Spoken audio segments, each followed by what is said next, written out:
All right, you guys, so flaring out this part of your ring is the last thing that you're gonna do for this project. So before you do it, make sure that your outside piece spins kind of freely and it has a little bit of wiggle room. If not, you can always stretch it using a steel hammer against the ring mandrel, okay? Also, make sure all of your pieces are filed, sanded, and to the color of patina that you want. And then, if that's all done, you are ready to flare out your metal project, okay? So what you need here is you need to be on a steel surface, something that's steel, and then in this little container, it says ring flare tools. I have 3 on a nice little bed. Doesn't it make it seem like they need to be protected and cared for? Look it, okay? So be careful with these because if you get any marks on these, those marks will go into your metal, okay? So I like to keep those separate. So there's 3 different sizes in here depending on the size of your ring. You need to find one that is larger than your ring, but not too big. That's probably not very helpful, but both of these would work. An example of one that wouldn't work is over here. This would be too small. That's why I don't have it in this bin. That's not gonna work, right? And one that's just about that size, you don't wanna use something that's just the right size. You wanna use one that's bigger, okay? All right, now here's the trick. Make sure your metal, your inner band is annealed. Make sure it's soft.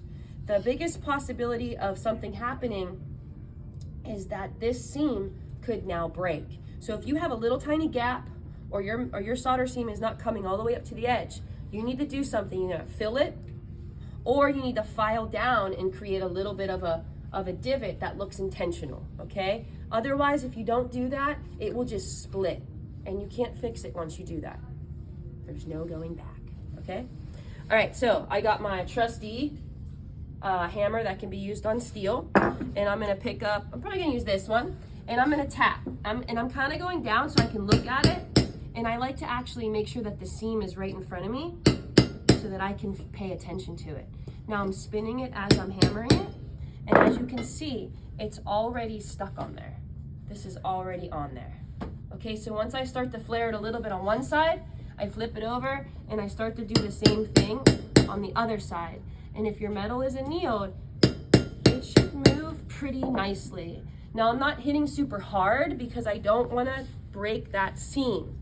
Now from there, it really is just, it's preference, you know, how much do you wanna flare it out? It's spinning freely right now, it ain't gonna fall off, but if you wanna do more, you can. If you like adding a texture to your metal on the edges, you can go ahead and do that. I like doing that just because I like metal textures. And this also flares it out a little bit more, which I kind of like to do, but it's all just a preference, okay? Pretty simple, right? And there you have your ring that spins. Okay.